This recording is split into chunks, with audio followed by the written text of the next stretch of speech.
Good morning once again, and I welcome you all to today's event, the Detail Business Series. Ladies and gentlemen, it's my pleasure to introduce the distinguished speakers for today. We have a group of exceptional industry experts who will bring a wealth of knowledge tied to today's conversation.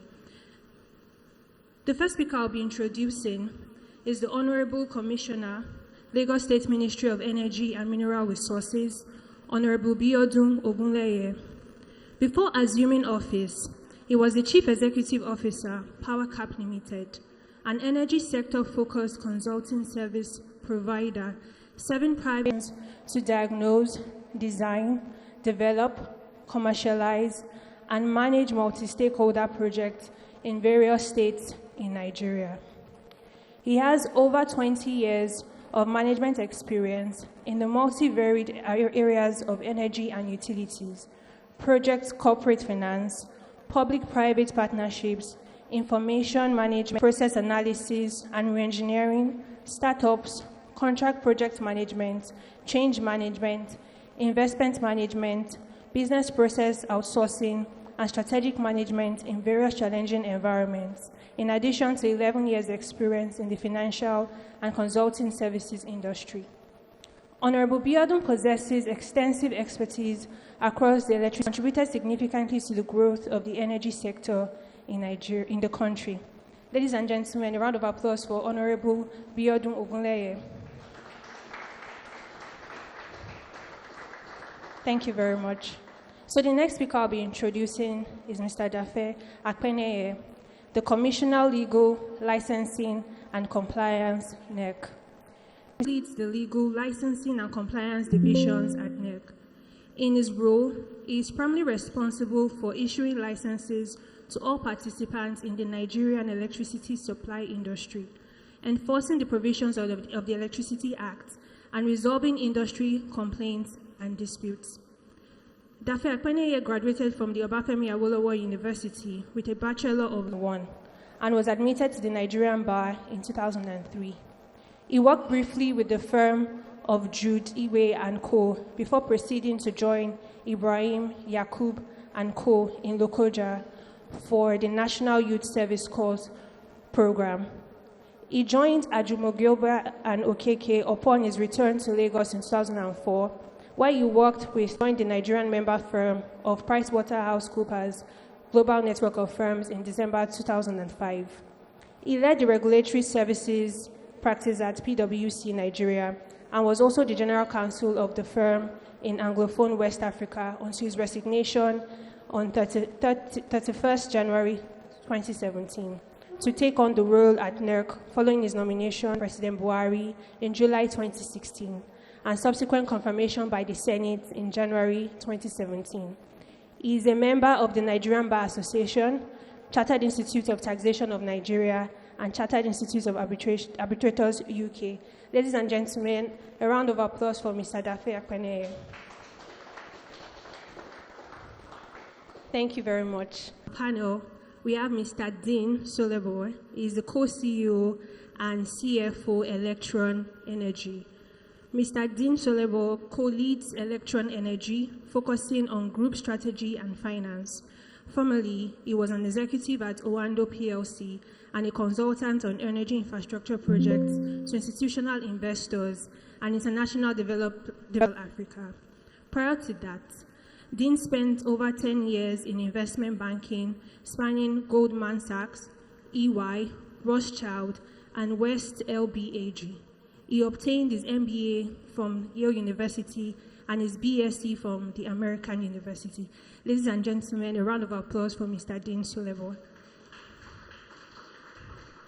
And last but not the least, we have our very own partner at Detail here, Mr. Anthony Eziamama. He's a partner at the firm, Detail Commercial Solicitors, as we all know, and the team lead of the firm's energy, power, and infrastructure practice. He regularly advises clients operating in the different value chain and of these practice areas on all aspects of their projects. Anthony's ability to understand legal and commercial issues, especially in relation to financing and development of energy and infrastructure projects, enables and value-added services to clients. Anthony is practical and pragmatic in his approach and willing to go the extra mile in exploring solutions and options to difficult problems, which reflects in his expertise in conducting due diligence exercises and project documentation for clients, especially in energy, power, and infrastructure transactions. Anthony also possesses extensive knowledge of Nigeria's taxation legal, leading the firm's legal tax advisory practice. He uses his extensive knowledge of Nigeria's taxation legal regime to ensure that project structures and contracts are tax efficient. Ladies and gentlemen, please, another round of applause for Anthony and for all our panelists. So at this point, I would like to call Anthony. Thank you, everyone, and thank you for being here. We are so grateful you honored our invitation. What we are discussing today is Nigeria power sector updates and state strategies in the decentralized markets. So we want to share key insights on the implementation of the decentralization so far.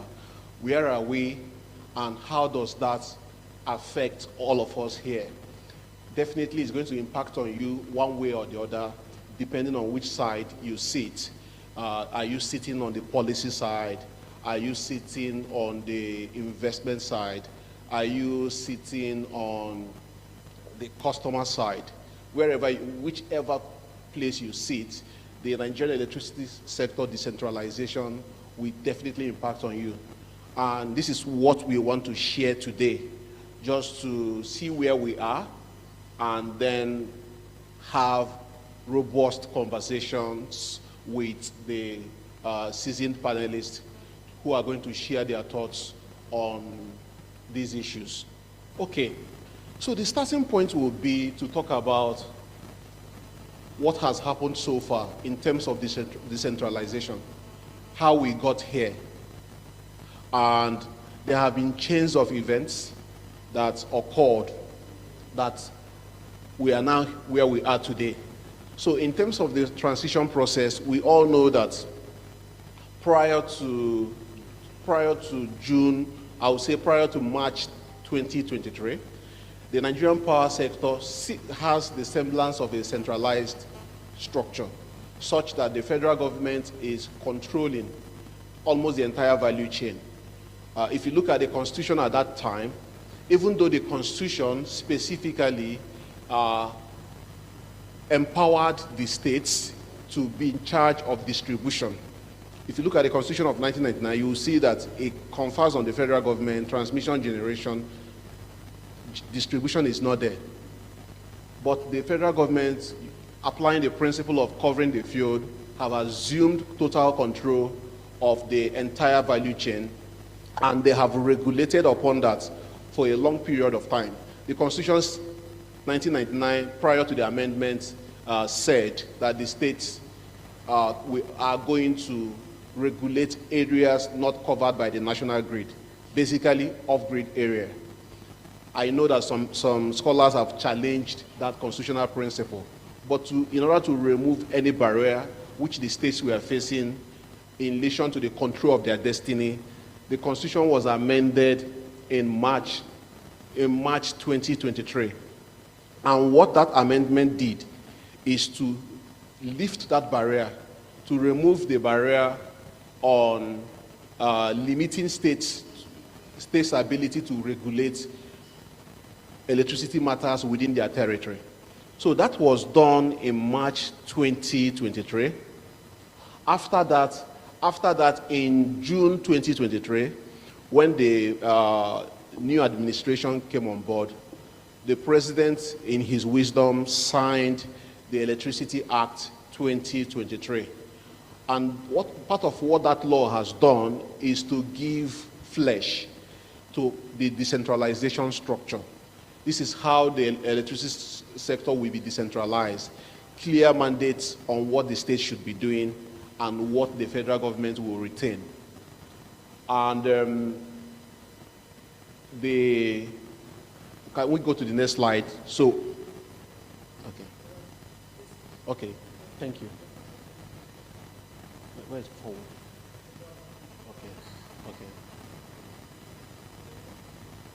Okay. So basically, the summary of the process is that each state that is interested in assuming full regulatory control of this market is required to, first of all, enact a law. When you enact the law, you set up the regulatory commission, then you give notification to NEC. NEC set issues an order to the relevant disco that is operating within that domain to set up a subco, that is a sub-distribution company that will operate within that particular state.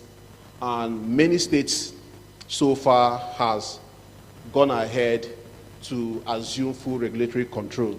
So if you look at this map, if you look at what has happened so far, Enugu, Ondo, and Ekiti states were the first states in Nigeria to assume regulatory control. NEC issued transfer orders that took effect on 22nd October 2024.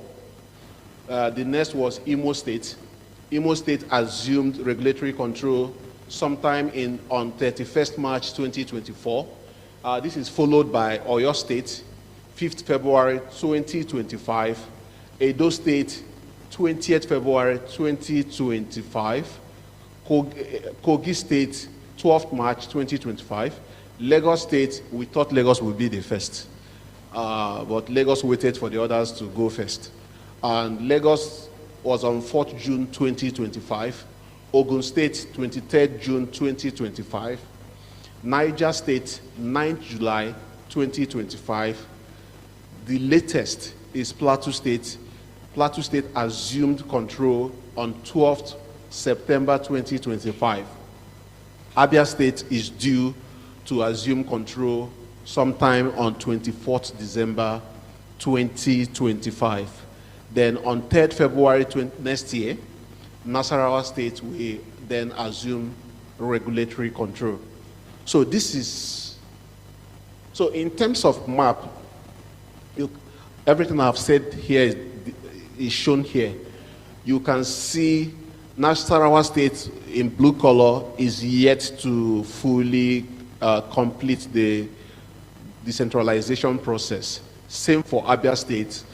Then the states that have assumed full control are all in green. I've mentioned them earlier: Niger, Plateau,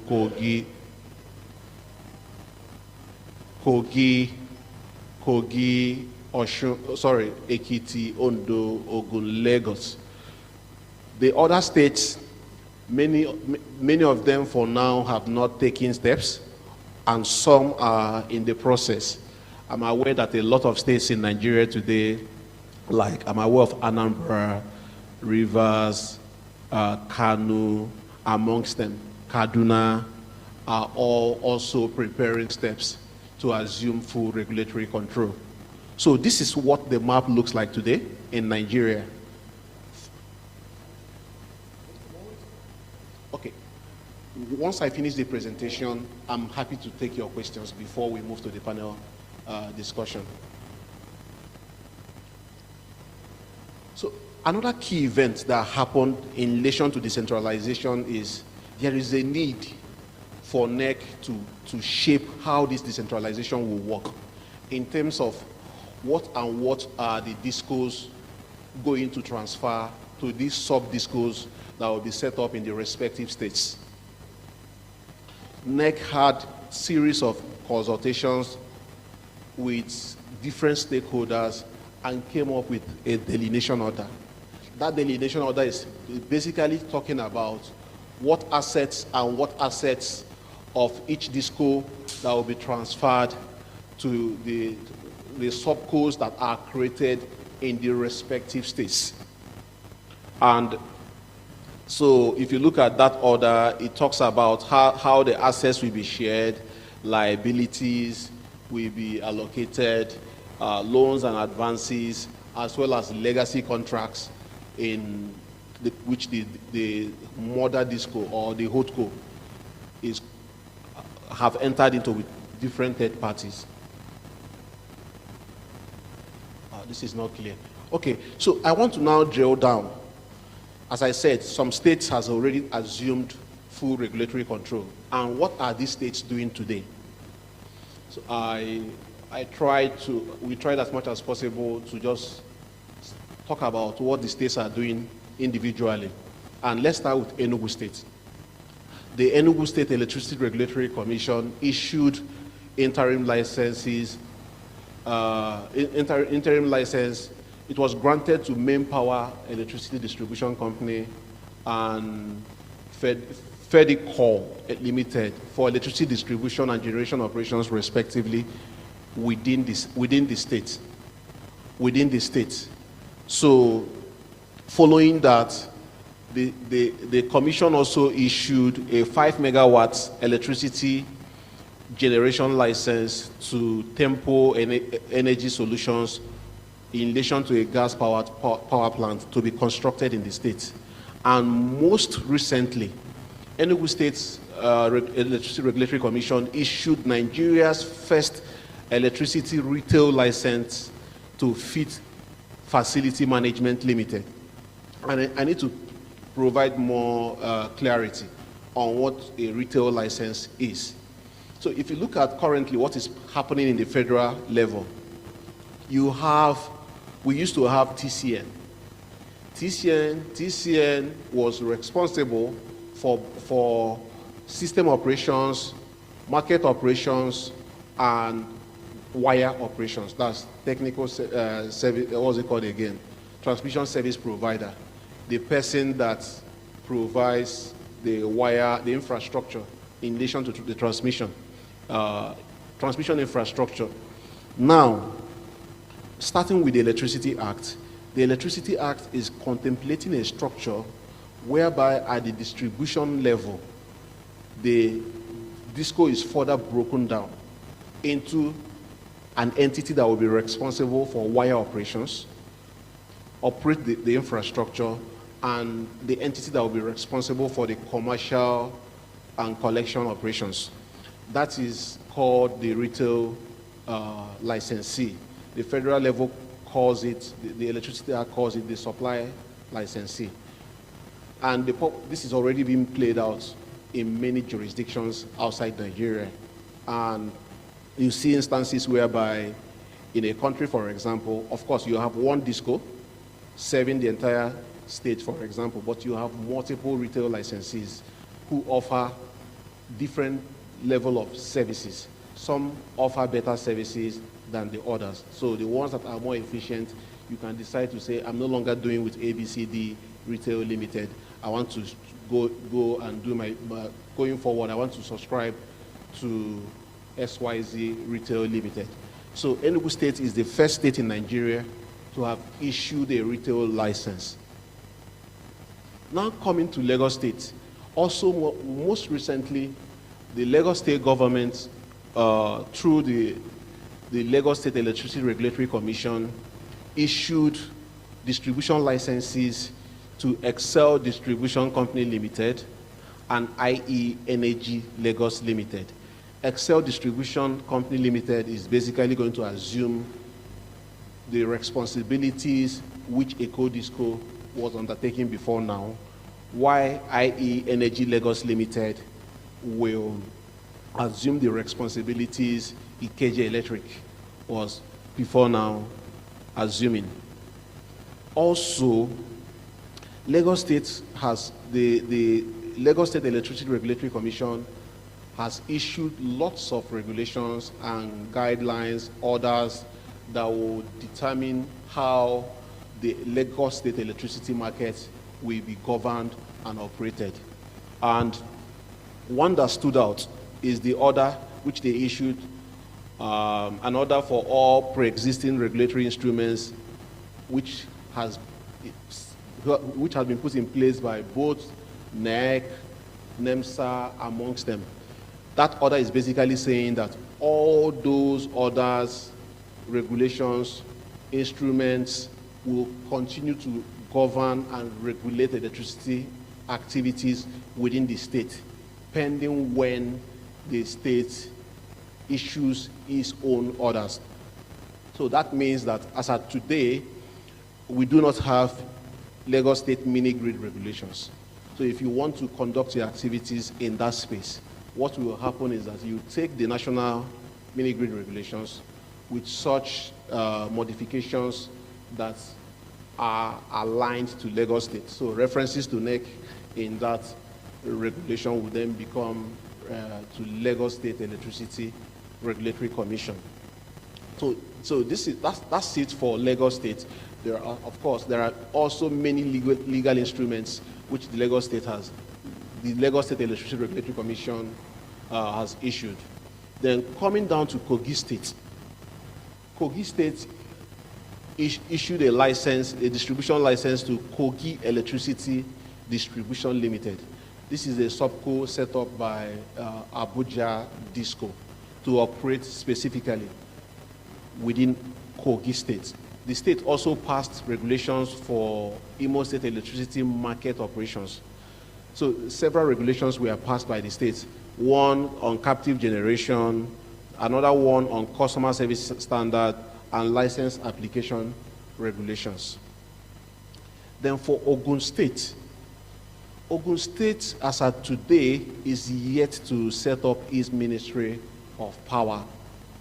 I understand that they are still contemplating, should we do Ministry of Energy or should we do Ministry of Power? And they are also yet to set up the State Electricity Regulatory Commission. And what I hear is that the plan is to set that up by the last quarter of this year. So hopefully from January next year, the electricity market in Ogun State will take shape.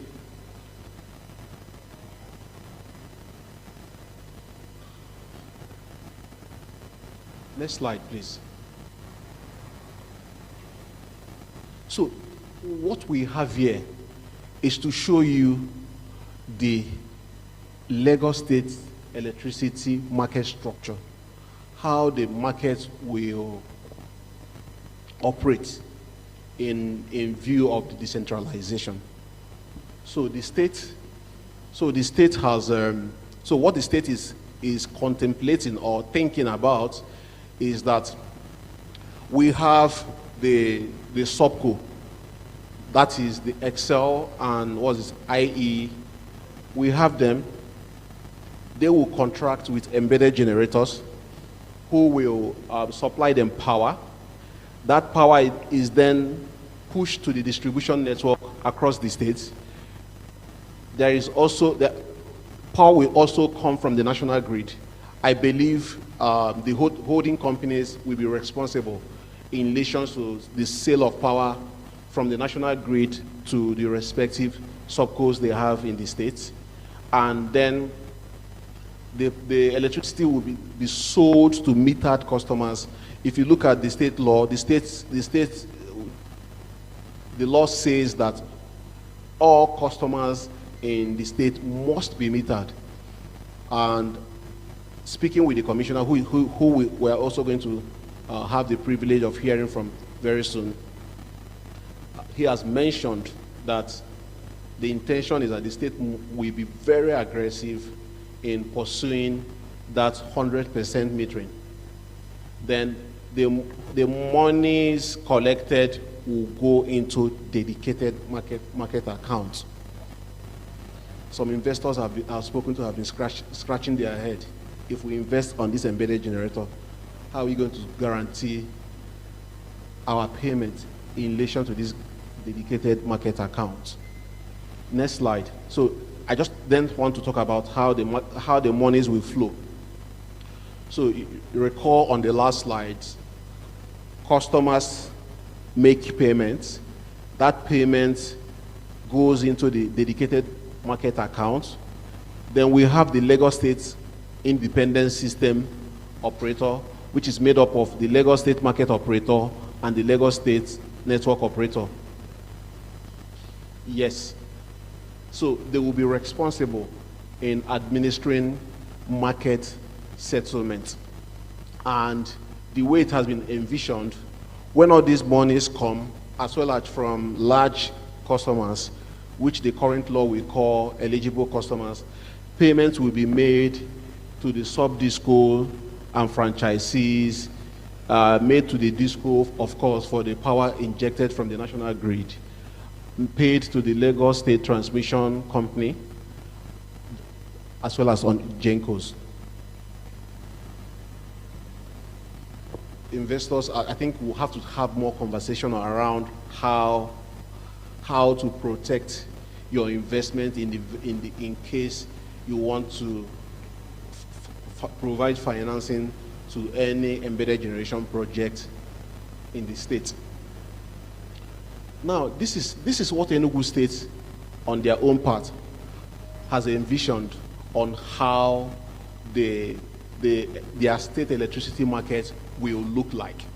So we have the Enugu State Electricity Regulatory Commission Market Settlements and Payment Department. Unlike Lagos State, where a third-party licensee like TCN, market operator, NISO, that's Nigerian Independent System Operator, will be responsible for market administration. In the case of Enugu State, they are looking at setting up a department within the commission to be responsible for market administration and settlement issues. Then, so what's going to happen is that that department will do market reconciliation, energy injected to the grid, check everything, issue preliminary reports, share that with both the Gencos and the Discos, and if you have eligible customers, share with them as well. Then there's a reconciliation process.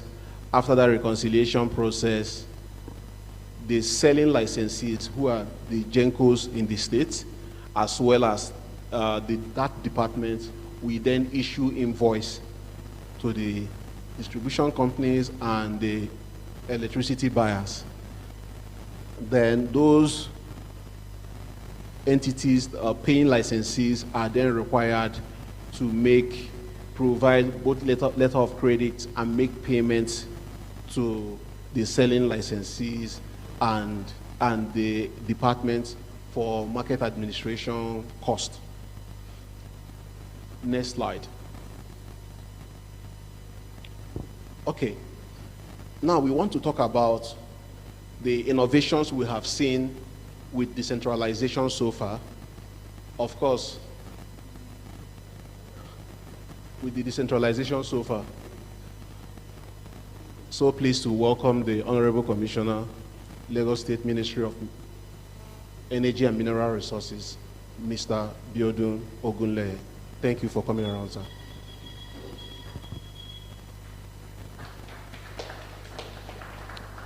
So what are the innovations we have seen with decentralization?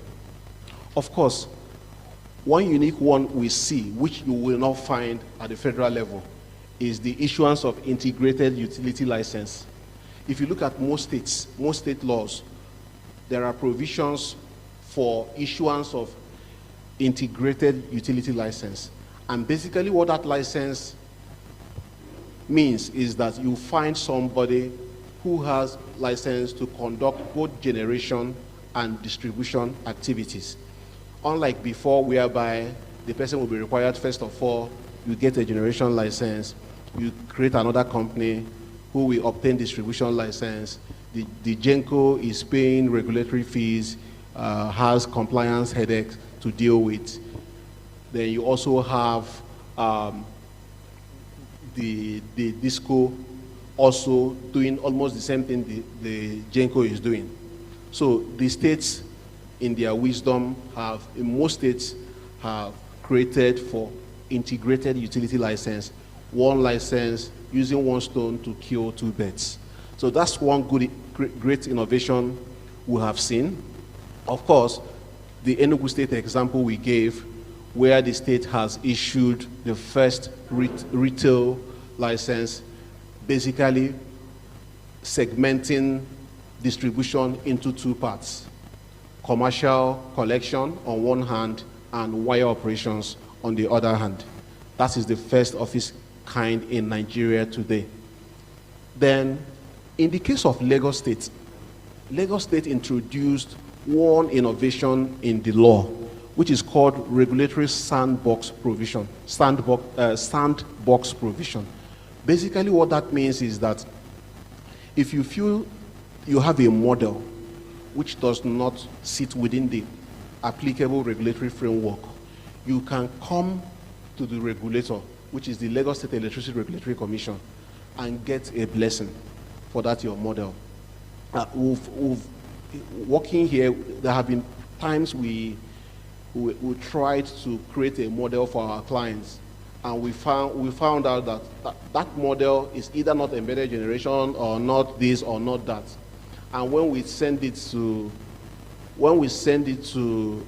NEC may tell us, no, this is not recognized. We didn't recognize this within our sitting regulations. Can you go and change it to something that can work within the existing regulations?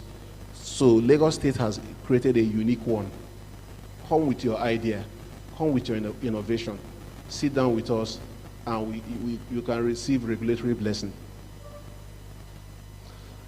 Another very innovative concept we have seen with decentralization is also, you also find that in the Lagos law, the Lagos electricity law, and it talks about negotiation of license agreements between the regulator and the licensee. So the way things work today is that if you want to obtain a license, you pay your license fee, submit your application is reviewed, and if approved, the regulator will send you license terms and conditions. If you look at the Lagos State law, the Lagos State law talks about a negotiated license agreement. And I got to see this when I was working on a project in Lesotho and Uganda. And I saw that in some jurisdictions, there is that possibility that not everybody can have a uniform license terms and conditions. Depending on the nuances of your project, the regulator may decide to give you A and B, which will not be the same for another party. But so far, NEC license terms and conditions are pretty standard. What you will find here is most likely what you will find there. So this is quite innovative. The next slide. So we also talked about potential challenges with decentralization. So what have we seen in terms which we consider are challenges? Number one is loss of uniformity. I know of a project developer that has projects in multiple states. And what they find out now is that you are dealing with one state, that state has their own rule that is totally different with another state. I think one classic example is Edo State. I think in Edo State, there are mini grid regulations also. You are required to renew that every year, which is not the case with what is obtainable at national level. Mini grid regulations are being renewed once every 5 years. So a situation whereby every year you go through that process, make payments again, the regulator looks at it and tells you, no, we don't think. So it creates a bit of risk and exposure. And you then ask yourself, how many investors will be willing to put in their money in such kind of arrangements? Another challenge we have here is potential for regulatory conflict. There are certain things that are still not yet clear on who does what. We find, for example, especially what does interstate activity mean is a bit unclear. And you find that this finds more expression when you look at, for example, the Lagos State law, that when it was talking about the trading license. A trading license, and it talks about the trading licensee can go buy power somewhere in another state to sell within the state. The question then becomes, is that an activity within the purview of the state, or is this something the federal should regulate? So these are some of the little potential challenges. Of course, this has not been tested by courts. When some of these things are tested, we can have more clarity on what the direction, on how it looks like. Okay, can you go back, please? Okay. Another point to mention here is short license duration. We are privileged to be one of the lawyers that worked on the Electricity Act. And when we were going through that process with the Senate Committee on Power, I think one thing we heard from key stakeholders was that the license duration of 10 years in the law was too short, given the fact that power projects are long-term. Power projects have a lifespan of between 10 to 20 years, depending. And having a license that says 10 years seems to be limiting, right? And the general consensus was the NEC may issue what is called an open license, a license that does not have a duration and will only expire when either, for example, the licensee has breached the license terms and conditions, or something that goes contrary to the license terms and conditions occur. Of course, most of the state laws provide for the independence of the State Electricity Regulatory Commission, but there is also the risk that we may have executive interference in the operations of the state regulators. So I will stop here. Thank you very much, Anthony. Thank you very much, everyone, for your time. We hope that presentation was very enlightening. So right about now, we'll be going on to the panel session. Thank you very much. So I will go direct to start shooting my questions. They are not bullets. I trust my panelists. I know they are more than equal to the task to provide answers to these questions. And my question would then be, Honorable Commissioner, please could you share the state's roadmap for building a viable, sustainable electricity market within Lagos State? Thank you very much. The state's roadmap. Okay, I think that will take like a quarter of a day, 3-4 hours presentation. But let me start by giving it to all the men that God have used to help Lagos. My two predecessors in office, Wale and Lere, they've laid very wonderful foundation, and the current team is riding on their back to make a lot of things happen. So we have the benefit of experience. We also have the benefit of the Federal Act. Then we had a couple of policies that have been in place, disjointed for various activities, various issues, embedded generation, IEDNs, rural electrification. Then we had also a law that was in process. So we're able to put a lot of that together, and we're able to say, first, let's have a unified policy document. And please help me welcome Wale, bro. Okay, so the first thing is integrated policy. Then after the integrated policy, with all the stakeholders and all that, we had a law. And then the institutions are now coming up. The roadmap is simple. I will do a high level whatever. First, what does the people of Lagos want? They want electricity at any point in time that they switch on their devices. They want it powered. No long story. It's not a complicated.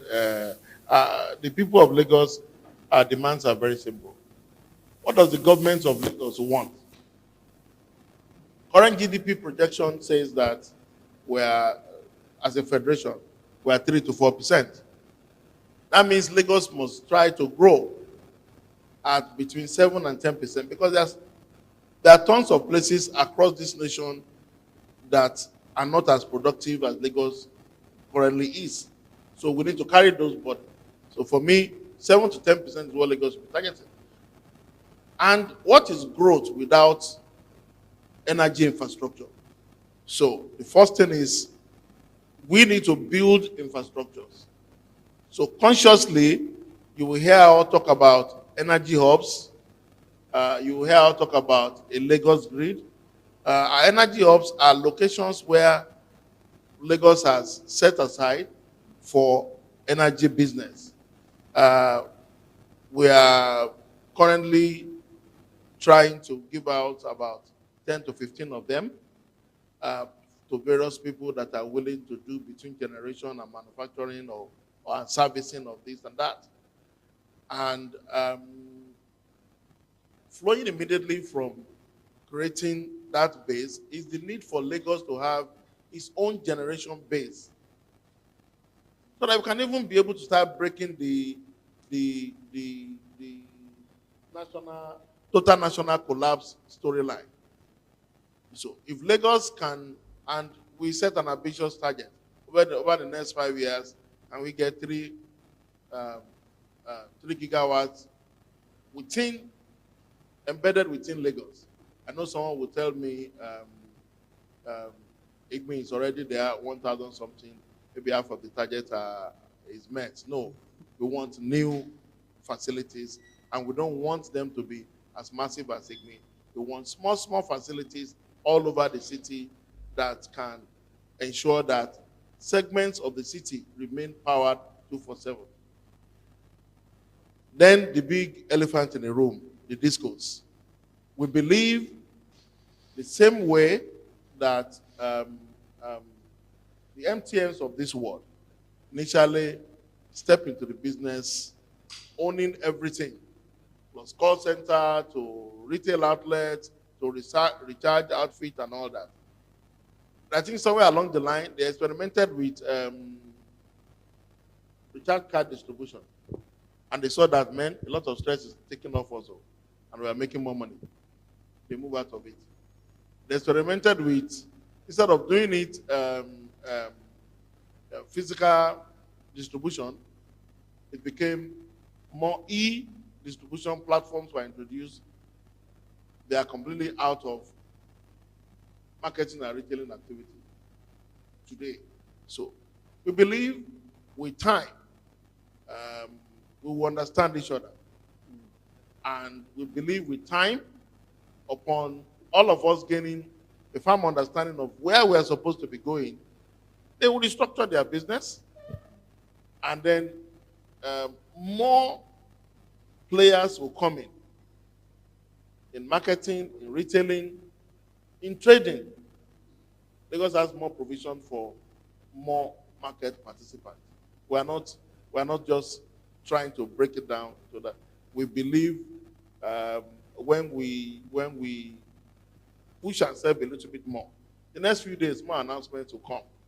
But it is strategic and it is important that both ourselves as policymakers, the regulators we have appointed, and the discos, that all of us work together to meet that simple need of our people and of the government.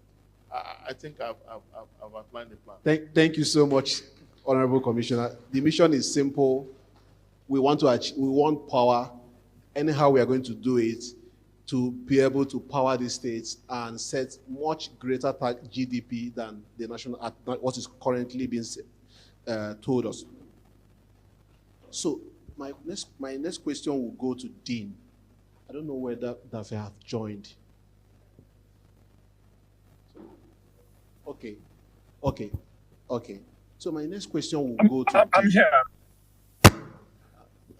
Mr. Sholebo, Electron is an active player in the power generation and distribution sector. You're a core investor in this space and you have done a lot in the past decades. And can you highlight three ongoing or possible frustrations operators will face with the transition to a decentralized market? Any thoughts? Also, any thoughts on how you think these issues can be faced? Thank you very much. Good morning, everyone. Before I go in there, just a few points I want to make. Number one, thank you for the thought leadership that Detail has put together on this point. I actually enjoyed listening to your presentation. I think Detail is one of the law firms when it comes to power and the combination of those works for very, very well done. Along those lines, before we enter frustration, we should all first commend ourselves. And I think you understand that commendation when you understand the problem set. We are a nation of a couple of 100 million people, right? And we've never had the energy infrastructure to match that population density or economic ambition of our people since maybe, I'd say probably early 60s, 70s. Since then, we've had an energy deficit that's only kept yawning over time. And so we find ourselves today trying to solve a problem of generations, right? And we have all sorts of players in that sector. So the first, of course, are the regulators, and as well as the government. Today, we're represented by our Commissioner of Energy in Lagos State. And we must first commend what they're doing, I think, because as frustrating as we all are as to where we are with the energy deficit, you can't imagine them trying to solve this problem that is in some ways impossible to solve, certainly in the timelines that the populace expected to solve, with all the various inputs that they're getting, and with very limited resources, right? And as well, all members of the Nigerian energy supply industry, folks like ourselves, developers, the discos, generation companies, gas suppliers, renewable energy actors, also extremely difficult, right? Trying to ramp up production at the same time in an environment where you have well-built populations, regulatory confusion in some cases, skeptical capital providers, and so on. And then, of course, you then have the capital providers as well, who mean well, want to solve the problem ultimately, but need the assurances that their capital will be protected. So it's a thorny issue, but I'm encouraged, frankly, not just by, I think, the will of the Nigerian persons, who I think ultimately will find a way out of their own morass, but also by all of us sat here today. This speaks to the number of people who are actually looking to solve this problem. Largely because you think there's economic gain in there as well. Let's not kid ourselves. But I think that will prove out. So I just want to lay all that out before we talk about the frustrations as such. So first, let us all commend ourselves that we're even here, we're willing to tackle the problem. By the way, I took some notes, so in case you see me reading, it's just because I wanted to make sure I'm here with lawyers, so I want to make sure that whatever I say, is what I intended to say. So when you talk about what are the frustrations, I think there are a few. I wrote down regulatory complexity. I think you handled it perfectly in your presentation. So I won't go down that path again. I think expressly the solution to that is that firms that want to play in this space must pay particular attention to regulatory compliance. You're going to have a dedicated team of persons in your organization that are taking a look at this and making sure that you don't run afoul of regulators. The regulators in the power space, start to inert, are very serious people, and they mean what they say, so it's best you pay attention. If you're not able to do that as a firm, you can hire details, right? Detail you can outsource that work to detail. The do a fantastic job, I promise you. Detail represents a lot of our financiers in some of our projects, so trust me, they will keep you on track. So I think that's how you deal with the regulatory complexity. I think when you're looking to go to decentralization, you have to start thinking about things like grid stability, right, and reliability. Because all of a sudden, you're going to start to have all sorts of players that come into play, right? So you started from a framework where everything was nationalized, and the way we built our domestic energy grid was from a national perspective, right? On a singular network with all sorts of nodes. Now you're looking to decentralize and have 36 states essentially take care of their own power needs as they see fit. So you're going to have small players versus big players. You're going to have gaps in areas. There's certain areas that are going to be more interesting for people to participate in. You can imagine everybody wants to supply power to Victorialand, Ikoyi, and Lekki. What about all the other parts of Lagos that are less interested, right?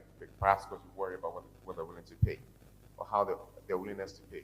So you've got to think about how all of these smaller networks tie into the larger network and to make sure there are no gaps.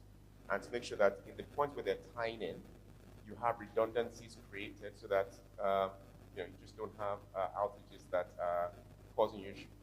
So that's another issue. And I think you also have a financial viability. By the way, the solution to that, I think, is about trying to implement advanced grid management systems. That seems, in an era where we don't have much power, that seems like very advanced and futuristic, right? And I appreciate that. But ultimately, you have to start thinking about that somewhere along the line. Then I think financial viability is another issue. We have a lot of financiers I'm seeing here in the house. They will be worried that the regulatory complexities don't cause them to triple. So you might start to see some hesitancy from financiers who just want to make sure that they're going to be protected and that all sorts of legacy structures, such as your NESI escrow arrangements and so on and so forth, don't trip up new investors into the sector. I think in that sense, you're going to have to be extremely transparent to your financiers to make sure that they get comfortable with you, that you even understand the terrain you're playing with and how you think about mitigating those risks. I think you're going to have to get innovative as to what your sources of financing is. And I think you've got to think about how you can work with operational efficiencies to overcome some of the issues. So I guess overall, the point is there are challenges, there's no doubt about it. We're heading the right direction. We're going to trip ourselves up a few times as we go along. There's no problem about that. We shouldn't get all caught up. We'll yell and shout at each other from time to time. God knows I do with you from time to time. But we'll get there. We'll figure it out. We'll bumble and bumble along. We'll figure it out. There's no doubt about it. That's my point. Thank you so much, Dean. There will be issues, but we'll figure them out. So my next question goes to Mr. Dafe Abene. Apologies for not being there. I had an official engagement and I've been traveling since 2 this morning. So, but I'm with you now. Thank you. So I have a question for you. And I want to know, the decentralization of the electricity market has significantly altered NEC's traditional oversight structure.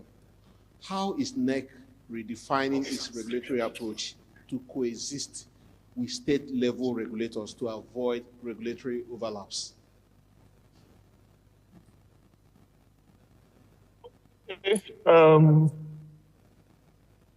I find it rather instructive because I listened to your presentation and I find it rather instructive that we didn't mention the Constitution, which forms the basis in what we're doing in the sector.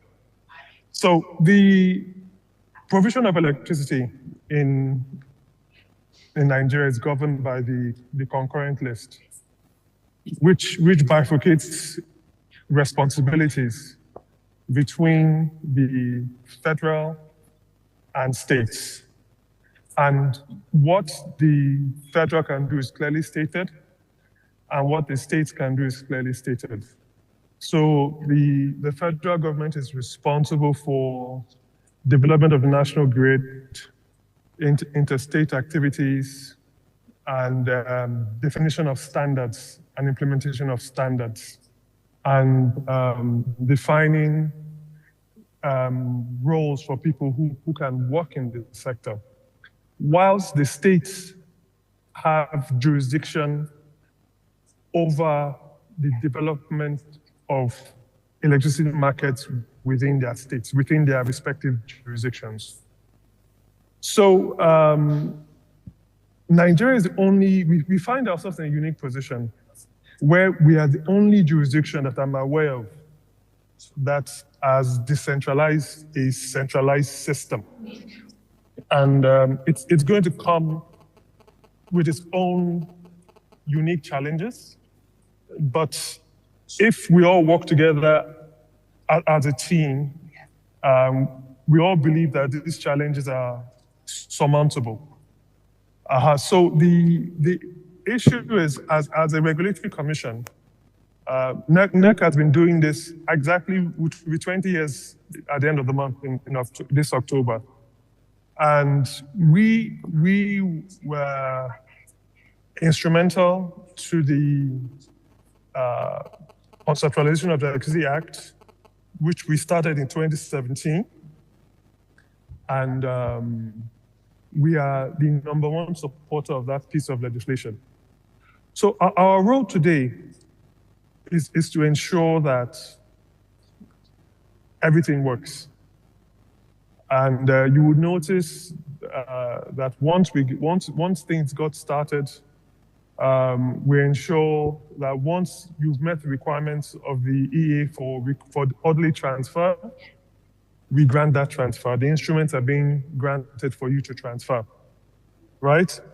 But yes, and if you read the Constitution, you would observe that the federal government has no jurisdiction over distribution. Distribution is something that is purely a local matter for the states, and the Constitution recognizes that. So, reading the law strictly, the only portion of Nigeria that NERC ordinarily should have jurisdiction over distribution is the Federal Capital Territory. And this issue of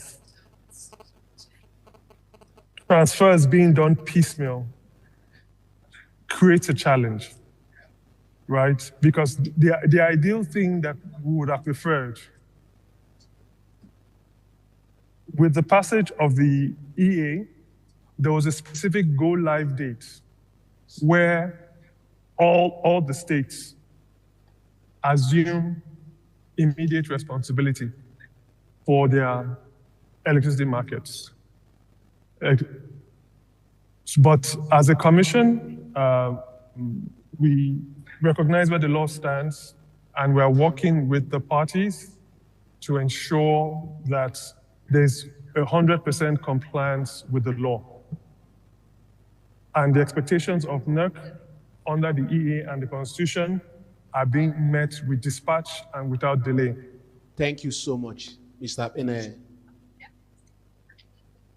Okay, I'm going to come back. I'm going to come back to the Honorable Commissioner, and my question will relate to tariff issues and subsidy. I don't know whether to ask these two questions at a time.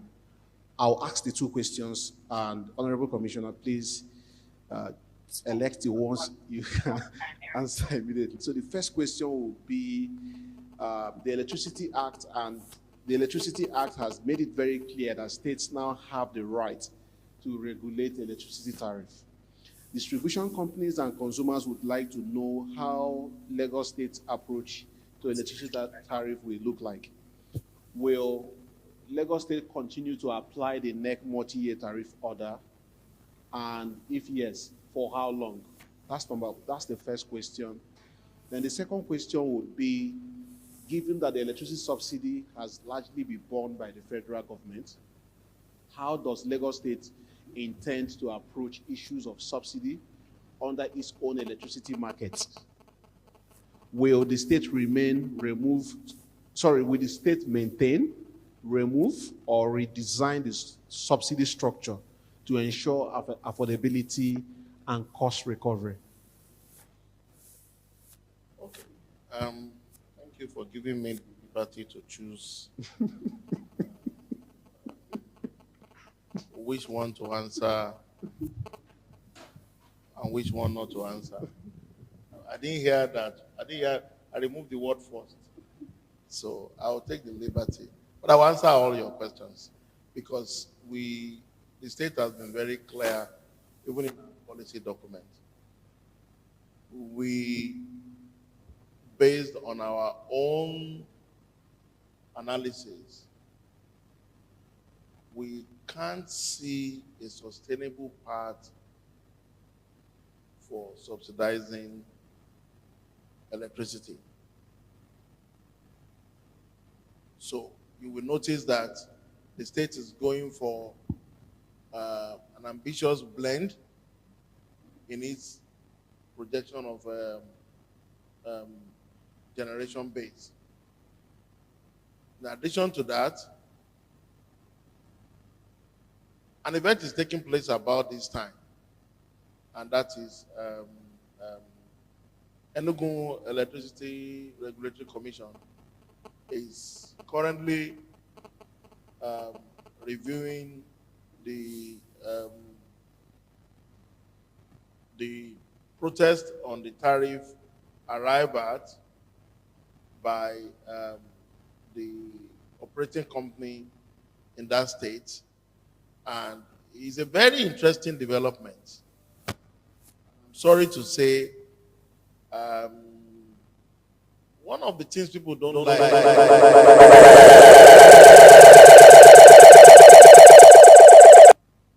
is the fact that prices will crash. Either you like it or not, let me tell you the truth.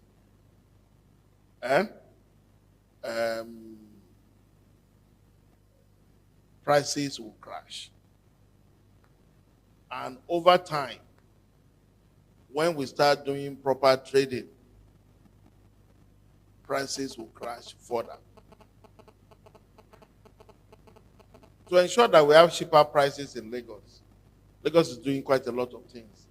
We're working with federal authorities to see if we can get the same power pricing regime for gas for those who are producing for the Lagos electricity market. And those conversations and action plans are already at very top tier, and we hope by close of December there will be appropriate announcements. We will continue there are several models, if you start from the days of NEPA, there are several pricing models that we have seen in this market. Some of us have been around as far as that. But I'll be honest with you, of all the models, the one that can easily be operated in the most transparent way is MITO.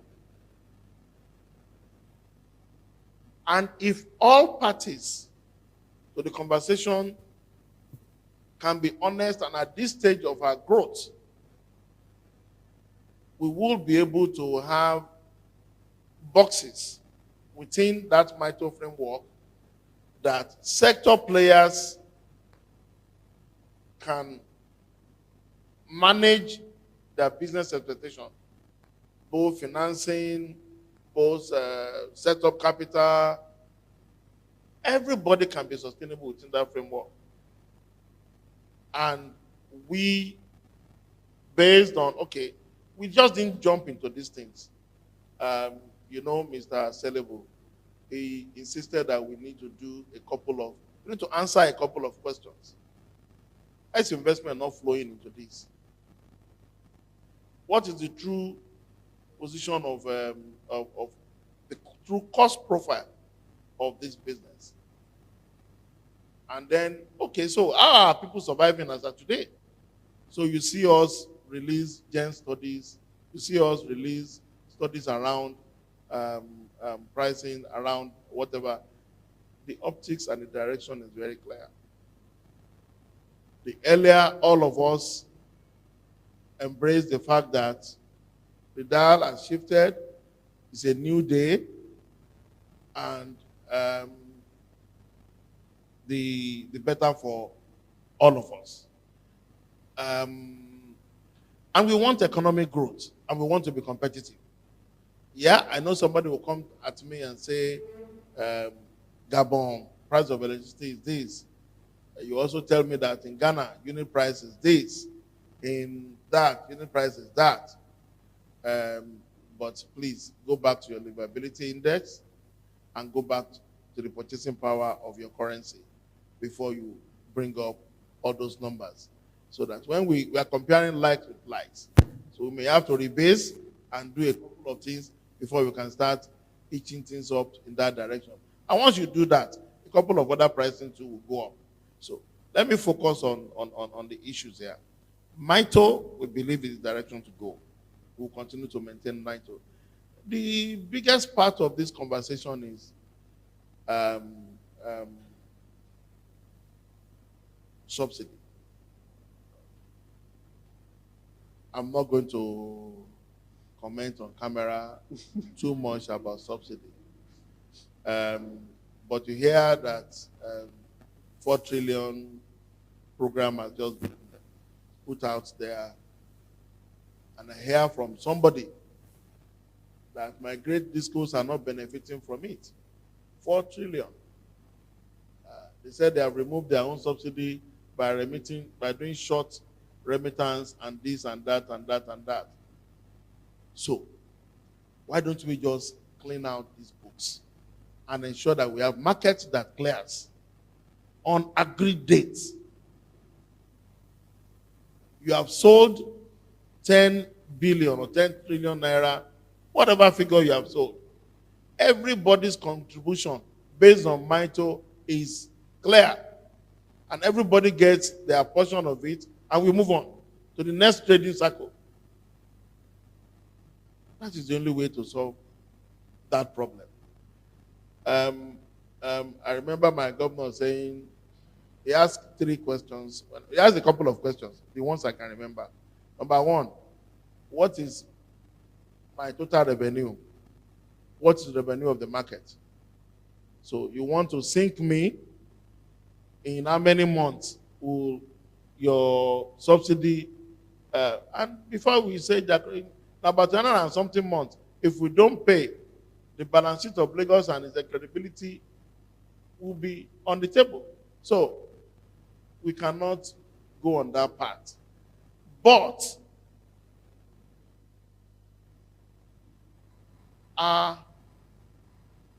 in the policy, we had indicated that by the time the regulators are coming up with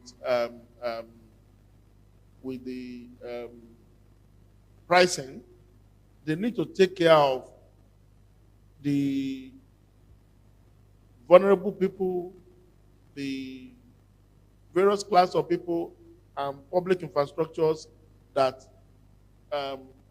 we can that requires some lower tariff to be able to operate sustainably.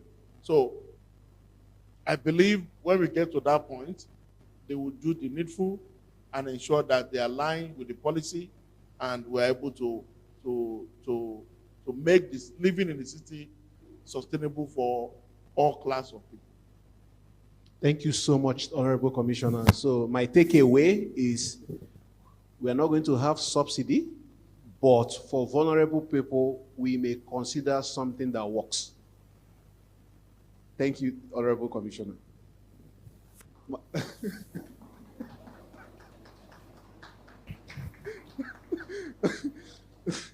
The next question will go to Dean. So this is also similar to what I asked you before, and I want to ask now from the financing perspective. Given the financial realities of the sector today, the Nigerian power sector, has the centralization of the electricity market affected financial model Dean is currently uh, constructing a 30 megawatts power plant in Victoria Island. And you started with the NEC regime. Now we have the Lagos State Electricity Regulatory Commission now coming on board to regulate that business. My question, has that affected your financial model? How so? What advice will you give to stakeholders on structuring their projects to remain bankable under the new subnational frameworks? Thank you. In the case of VI Power, it has not affected the financial model much. Because the way we structured it, it was a bit of a hybrid between an embedded program, as was fundamentally designed,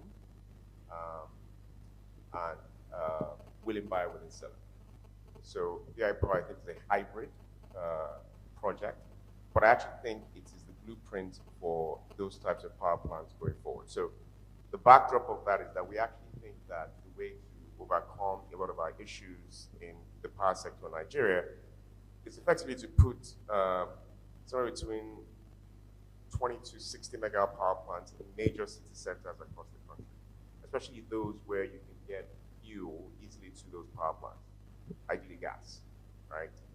And you can then quickly connect it to a distribution network, which at the end of, you hope, has some willing buyers that can actually pay for power.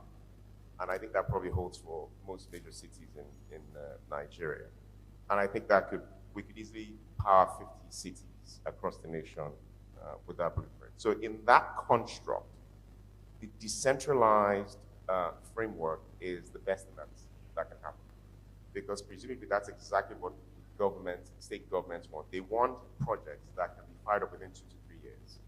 So if we can get, and part of what makes projects delayed historically has been licensing. By the way, we love NERC. They've been very kind to us. We have at least 4 or 5 licenses from NERC. And they've been extremely kind to us. But for the average person who's starting for the first time, it can be a bit of a process, right? So to the extent that your regulator is within your state, you can go to them very quickly, explain what you're trying to do to them.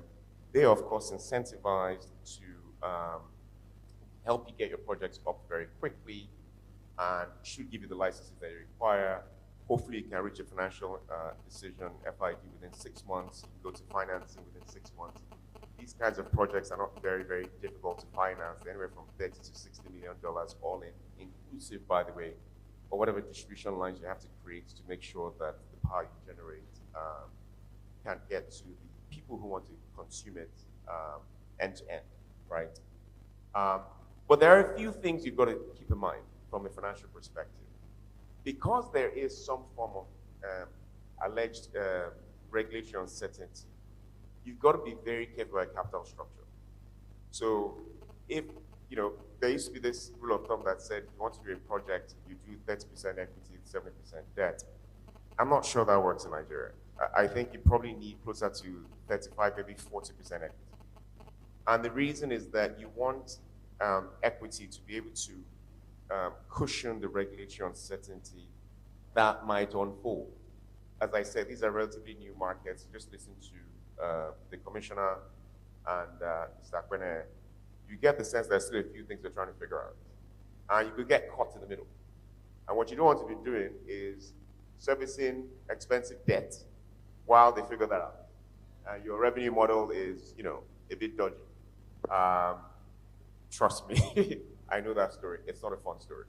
So to the extent that you have some buffer by way of a bit more robust equity investment in your capital structure, that ought to help you and insulate you a bit from whatever that uncertainty might unfold. Which, let's be honest, you and I don't know what that's going to be in a year from now. We just don't know it because we're making it up as we go along. I think you also have to be clear about how you can bring operational efficiencies from your projects. So for instance, the way we think about our projects is that we are largely a generation company. Most of our money comes from generation. But we took the view a very, very long time ago that we want to, as best as possible, control end to end from the place where we make the electrons to how the consumer gets those electrons. We want to make sure he's getting it. And maybe we can do that because we're working with the DISCO to make sure those lines will serve. Or maybe you just build your own lines, right? You build your own lines in cooperation with the DISCO, right? Maybe you take over operations and maintenance for some of those lines that technically belong to the DISCO, right? Because that gives you operational efficiency. It means that you can be that much more responsive to customers as it comes to. There's no point, if I have a power plant and I'm supplying, say, Ikeja Electric or Eco Disco, and something goes wrong, and I know it's not my power plant, and maybe the DISCO historically just don't have the O&M discipline to get to my customer who has a critical need on time. And I just sit there, raise my hands up, I'm losing revenue, customer is frustrated, the DISCO is flapping, flailing in the air. There's no point.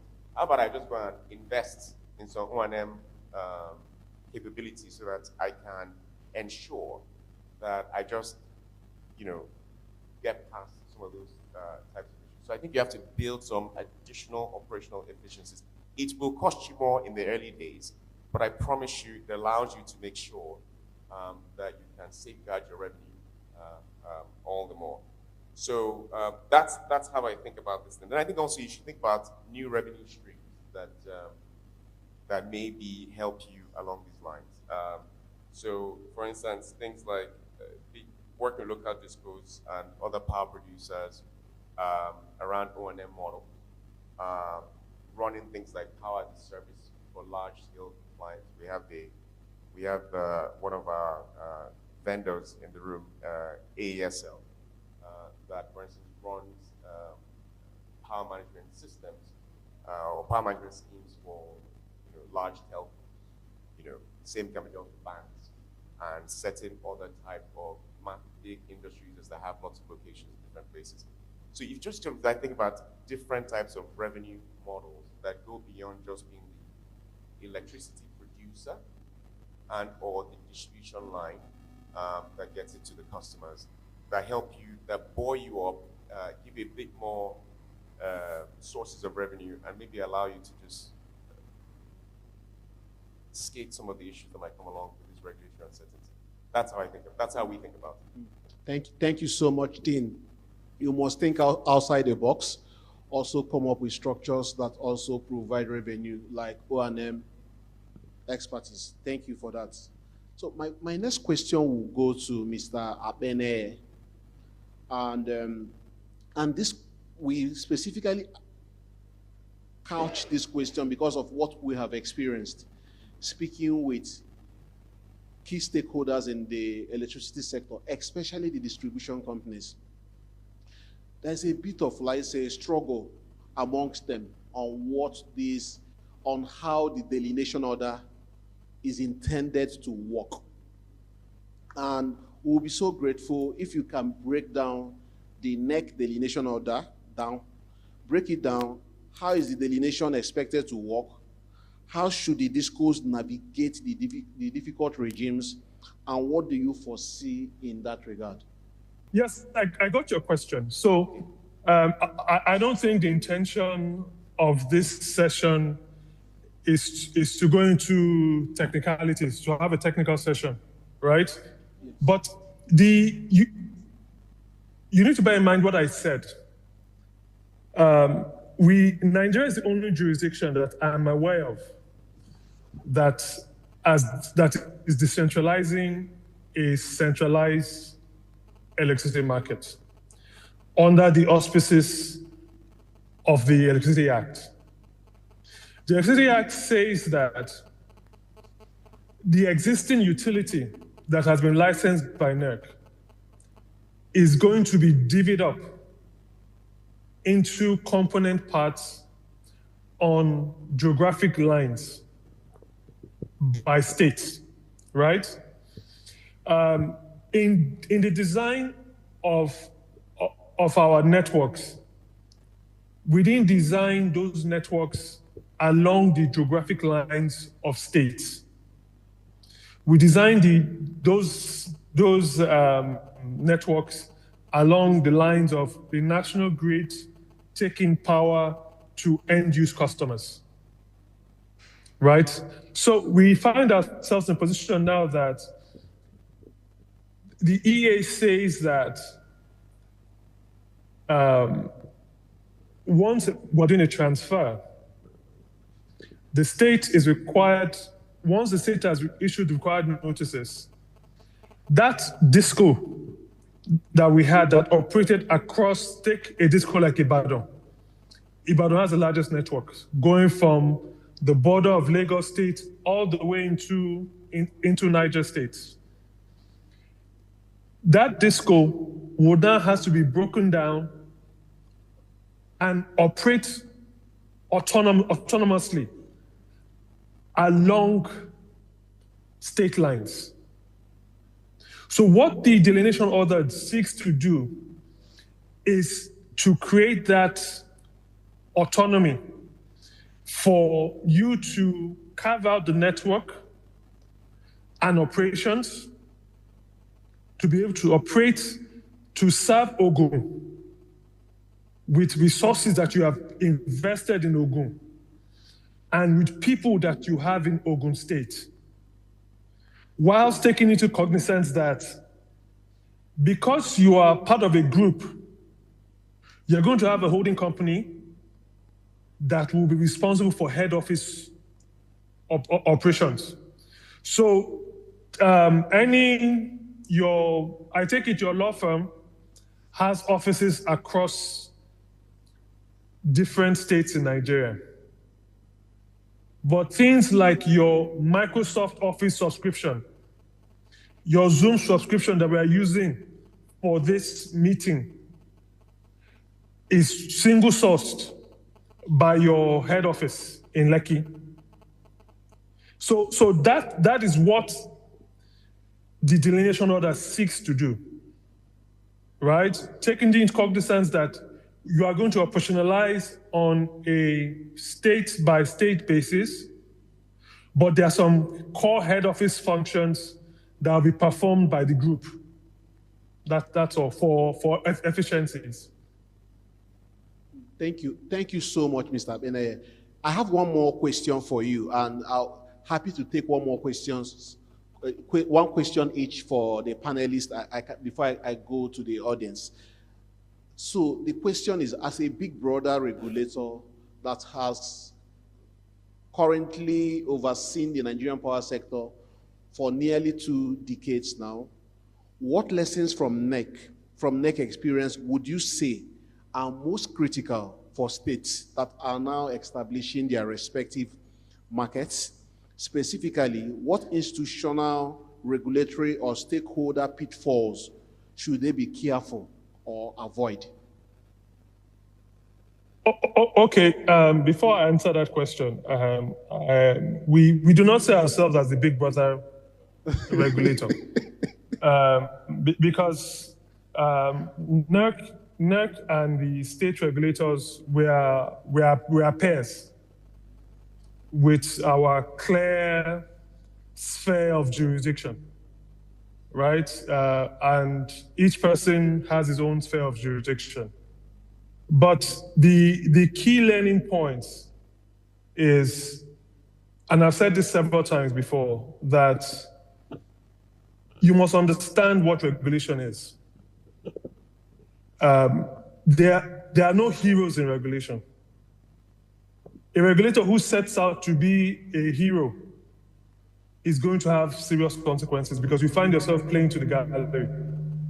I remember when I started this job in 2017, the first course I went for on regulatory training, the professor said something that I found rather instructive. He said, regulation is the art of disappointing people at a rate which they can endure.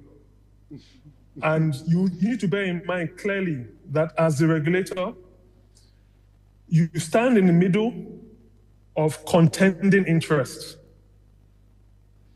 And also in operations that are monopolistic in nature. So the operator wants to provide his service at the highest price possible. And the end use customer wants to pay the least price possible. So already you see where the tension has already started. So as a regulator, you must ensure, first and foremost, you always operate within your remit. You have the capacity to do what is right. So I'll give you an example.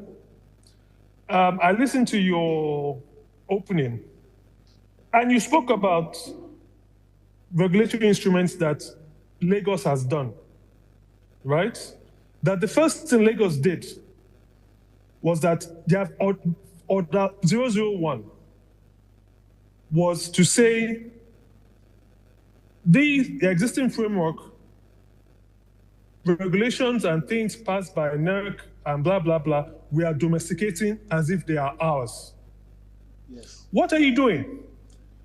That is legitimacy, right? Because your law doesn't give you the nuances in which you operate.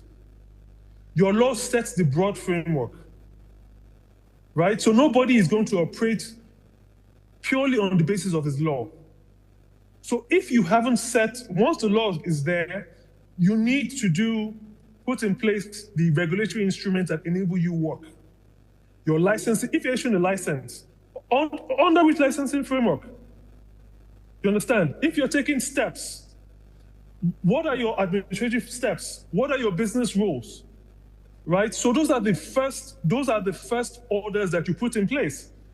And we saw this under the military government. The first thing every military government would do when they came into power was to pass Decree 1, which was legitimate to legitimize themselves. First thing, you suspend the constitution to the extent of inconsistencies, right? And you state what you're going to do. So you give yourself legitimacy. So all the regulators that are coming into play on the basis of their law must take those steps, right, that give you some form of legitimacy to do what you're doing, because the regulator is coming to meet the market. The market is more mature than you. You understand? And they've been in operations.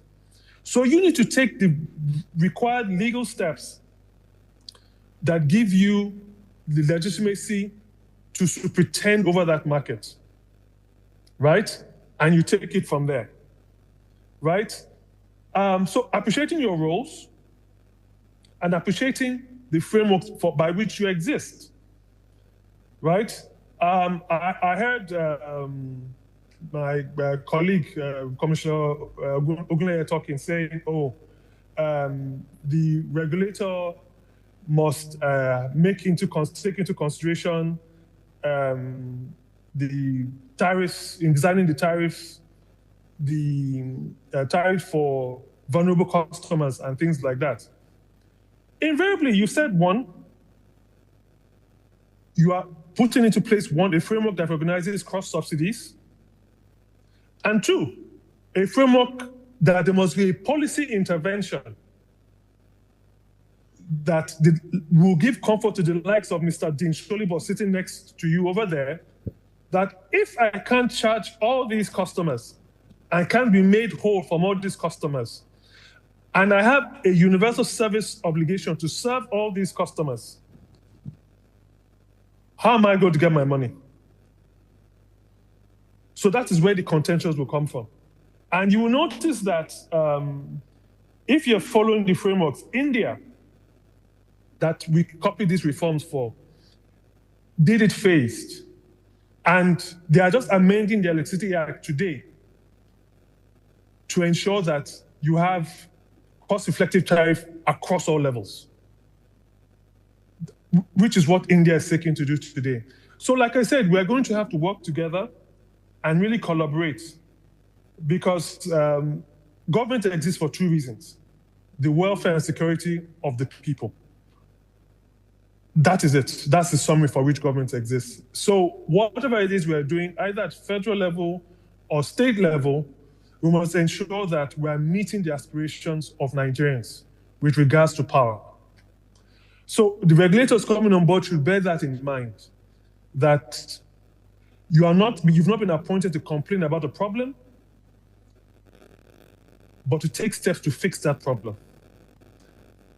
Thank you. And Thank you, you so must much. operate within the mandate of the law. Thank you. Thank you so much. States have to learn from NEC and possibly pass Order 101, basically preserving NEC regime pending when they are very clear on what to do. I think that's one big takeaway for me. And states needs to collaborate with NEC and also ensure synergy amongst everyone. Thank you, Mr. Beneye, for that. I can see we are out of time, and I would have to jump into questions and answer session. If you have a question, please, I think you are the first, you have your question.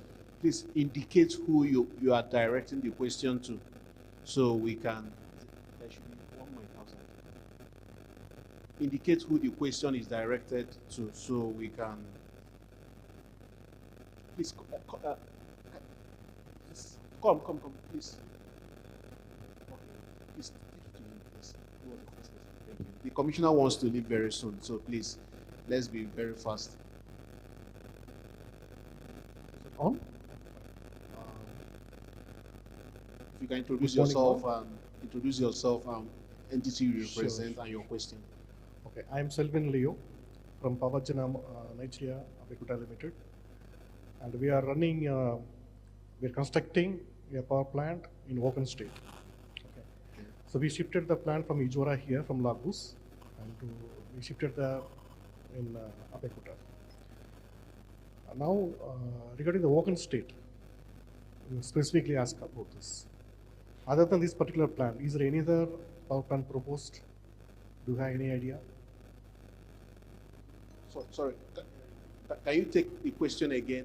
I see you said you are constructing a project in Ogun State, Yes. a power plant in Ogun State. Yes. So what's the question? The question is something that we shifted a plant from Ijwara, Lagos.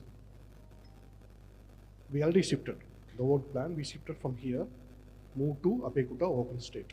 It's a reinstallation of a plant. Okay, the plant is ready for commissioning. This is the current status. What I'm asking is, for the Ogun State, is there any other power plant is coming up? Any power project coming up in Ogun State? Yes.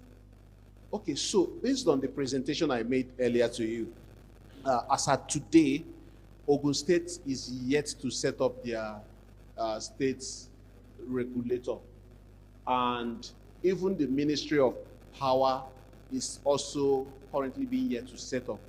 I understand that they are contemplating, should we do Ministry of Energy, or should we do Ministry of Power, or should we be Energy and Power? They are still yet unclear about that. And the information I have is that they are looking at finalizing this fourth quarter of this year. Yes. So I think we'll have that clarity going forward next year.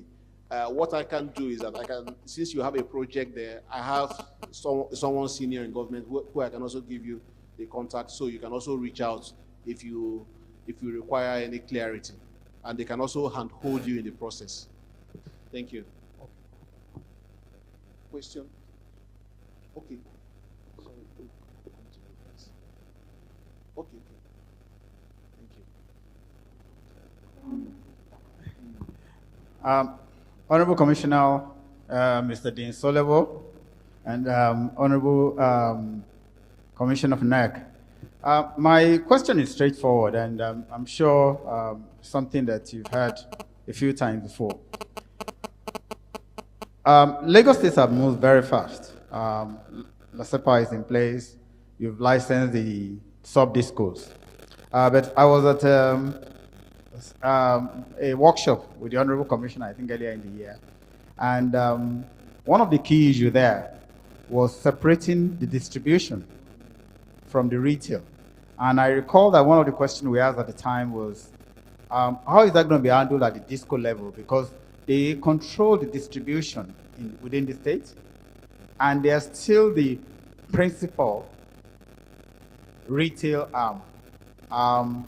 And there were some discussions around whether they will have two different discos for those two arms or just one. My question really now is, what is the current vision? What is the current strategic direction in this respect? And secondly, what is the roadmap for dealing with tariff in Lagos? Let's take more questions. Okay, more questions.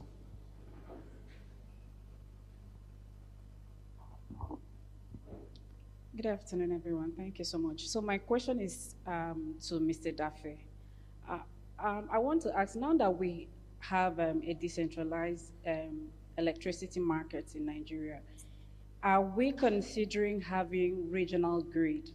Or do we think that still having a one grid system that supplies electricity to the entire nation is good? And if we are considering regional grid, how is this going to help, especially now that electricity has been decentralized?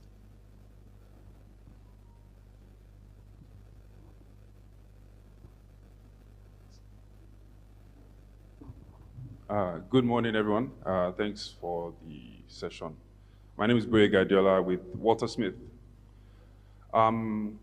Here's my question. There's a big elephant in the room that is rarely at these discussions, which is, for me, is the city planners, the urban regional planners. You know, everything we are speaking about is all about infrastructure. And, you know, we see the gas lines that are being laid across, you know, Lekki Ekpe Expressway. And, you know, one of the major challenges with electricity, which we don't see in telecoms, even though we always compare it to telecoms, is that it still requires a lot of physical infrastructure.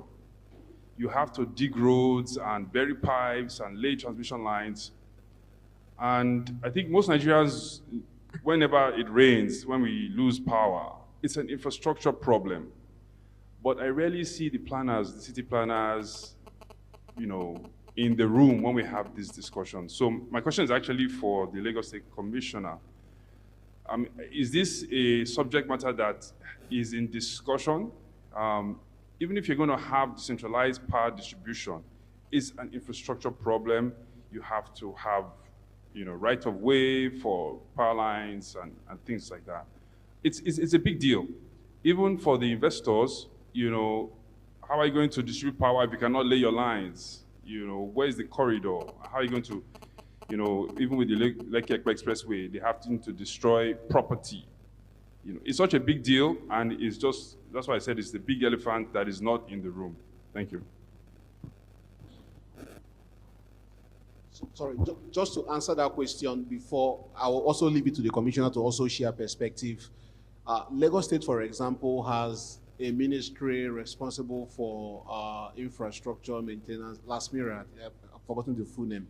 And part of their mandate is to issue right-of-way approvals in relation to electricity lines, telecom lines, gas pipelines, to mention but a few. So, and I believe that there is a process that have to be followed before they issue those right-of-way approvals. So I think they will have to deal with this. Of course, I believe they will work in synergy with the Honorable Commissioner's Ministry. Hi, good afternoon, everyone. My name is Uwaje Ifechukwude from Greenmarks Capital Group. My question is directed at the Honorable Commissioner. Special mention at least to Mr. Sholebo of Electron. You're brute forcing it, and my question is somewhat regarding to how successive projects can be enabled with the likes of the precedent that you set. So my question is focused on credit enhancement, right? So at the federal level, we all know that there was all sorts of multilateral providers of credit enhancements, whether it's political risk cover, partial risk, and so on and so forth. And now that we're talking about the states, I recall that a few years ago when Lagos State was doing the very innovative LSCPP, they had some structure, some liquidity structure for providing a backstop to the off-taker obligations. So my question drill, to put a finer point to it, is there such a plan for the provision or for the enablement of credit enhancement structures, whether it's political risk cover, whether it's partial risk, whether it's the risk of repayment by the project company?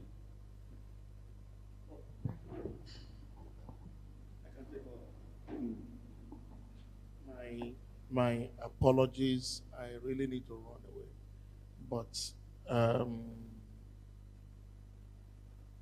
let me start from the very first one. Roadmap for tariff. Please, I will send to you again the link to our policy document. Please read it. And I'm a hands-on political leader. So I also respect my role as commissioner.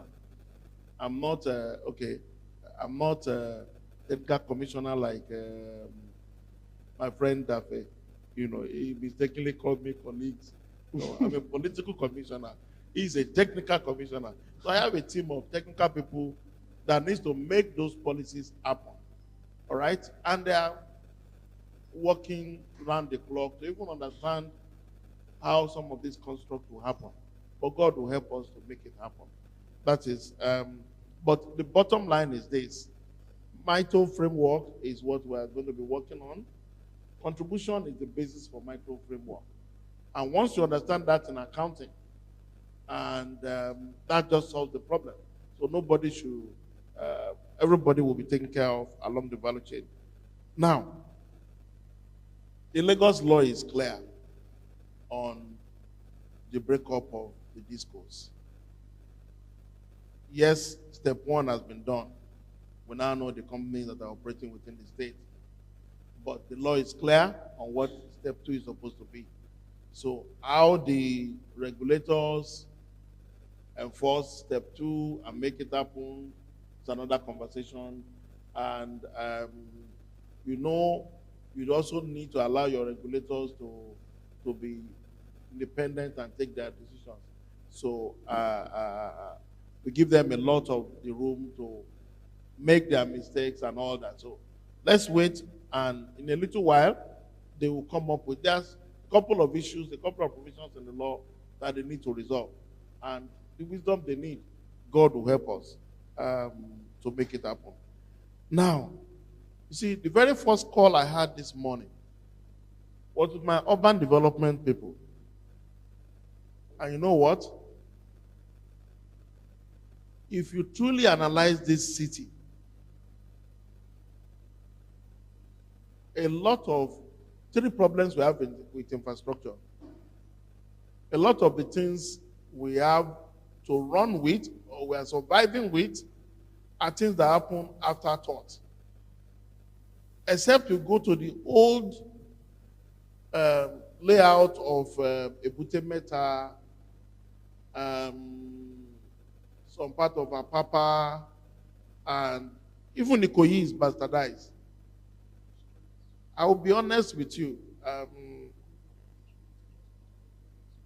Planners don't respect the need for them to build for sustainable power infrastructure. And when we even tell them that for safety, leave this setback and all that, at times it becomes a very big argument. I first called this morning was my colleague in charge of urban development. And some sites we have allocated for certain projects and all that, it feels we should move further into one bush or the other. And I tried to explain to him that these infrastructures are required to service these new things you are trying to do. Please oblige us. There's also a need on all of us who are involved in the built environment. You see, let's say the truth to ourselves. We all love it prime. We all love to have the choicest location, not minding what happens thereafter. Lekki Express Road has its original setbacks. The beauty of the planners of the master plan of Lagos, I acknowledge my colleagues earlier, is that they always put a lot of thought on the table. But we as individuals, who wake up and sell places to ourselves. It will amaze you how many of those car lots you are seeing on Lekki Expressway have changed hands more than 2-3 times, and they are clearly under TCN right of way. And the planners have also incorporated, in addition to TCN, that in future there will be gas, there will be green line. Green line is coming on that as is. It's a big fight. It's a big fight. And I'm directly involved with all the teams on that. And I can tell you that we don't want development. I'm sorry. But we are all too selfish about the thorough cover we can make now than for us to see an ecosystem that works and we can hand over to our children. You sit down at stakeholders meeting and you are telling someone who is located on a location where it's not supposed to be. If it is not for political consideration, some people should be in jail. I'm sorry, but unfortunately, so it's not government a lot of times. They will claim that they have this paper, they have that paper. You will see them post signposts that the place has been licensed to them by Ministry of Transport or by Ministry of whatever. It's all stories. Under transmission line, no structure. You need X number of meters. Let's respect it. If those meters have been respected, the pipelines, we should have no issues with them. And it cut across. We want to build a house, a fence. Because you don't want people to start lodging around your fence, you take it up to the drainage line. We all did it, or we're all doing it. It's also a response to the environment we are in. So, we possibly need to start with some high-level paradigm shifting, all of us committing to build an environment that will not just work for us, but work for our children. If you see the initial design for Lekki Expressway, and the drainage was supposed to be some open whatever, we filled all of them up. We go and bring sand and fill them up, and detailed engineering work was done to make sure that there's zero flooding on that road. But here we are, we have messed it up. So it is not just government. All of us too needs to take charge of these issues. Now, credit enhancement and what does Lagos intend to do? Part of our building process to get this done, we went to the World Bank seeking what can you do for us to enhance the profile of the projects we are coming up with. We went to not only one bank, I think about 13 development banking institutions. At the end of the day, it's only one that is saying, you know what, maybe we can work with you like this, like this, like this. Every other person is mindful of the fact that, one, we're a subnational. All right? Two, the structures, the documents we need, their processes. Straight away, somebody gave me 20 different policy documents on electricity and electricity-related issues in Lagos. So that's informed why we need to go and merge everything together. And then, if we remove Ibiodun Ogunleye from this team that is with us, who else and what else? So I look around at myself and I say, okay, give us 2-3 years, we'll be back. The only thing we cannot deal with, based on what I've seen so far, is the fact that there is a need for them to also shift on their part to understanding that Nigeria has chosen to allow its subnationals some level of authority over certain infrastructure development activities. And between us, federal government and themselves, we have a lot of scope and a lot of room for to enhance whatever for the infrastructure space in Nigeria. So on that note, my bro. Thank you so much, Commissioner. So we're going to quickly take pictures. The panelists, together with partners at Detail, will quickly take pictures with the Commissioner and Dean.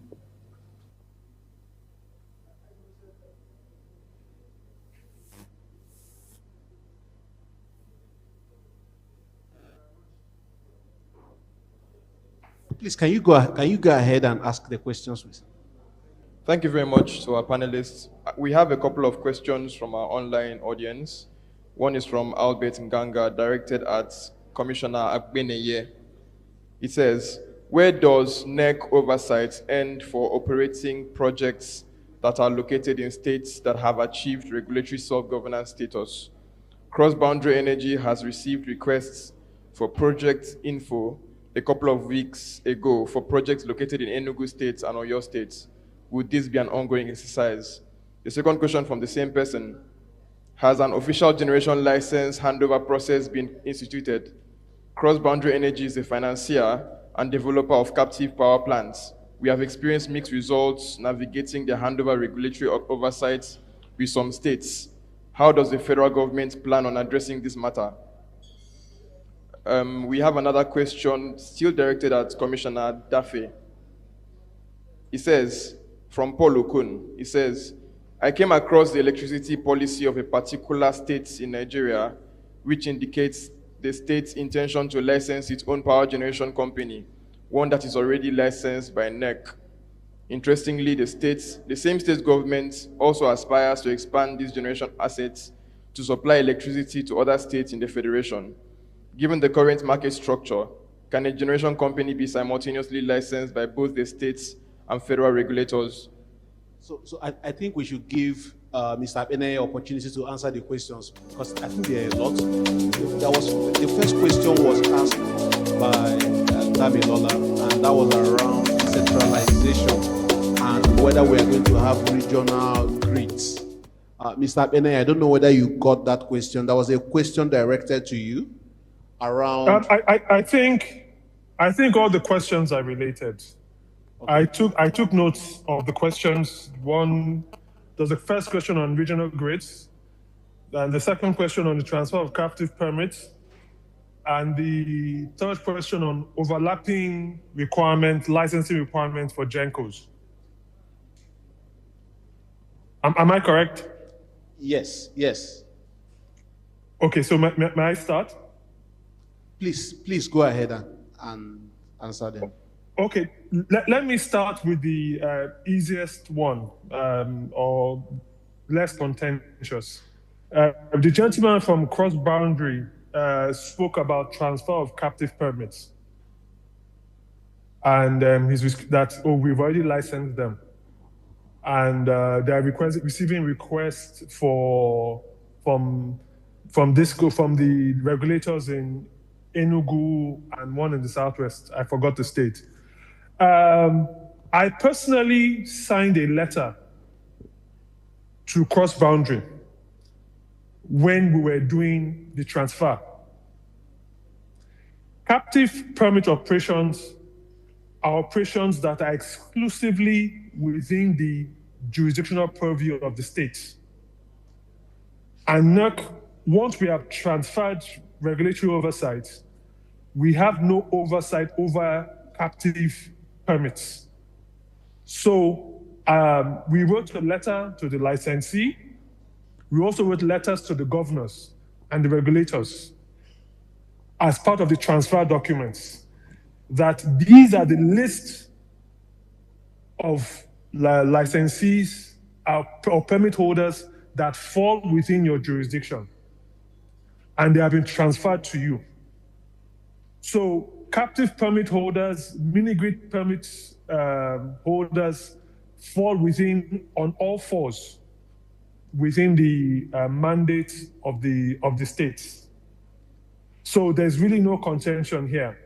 Once NERC says we have transferred regulatory oversight, the things that clearly go with it are those things like captive distribution. So we have no mandate.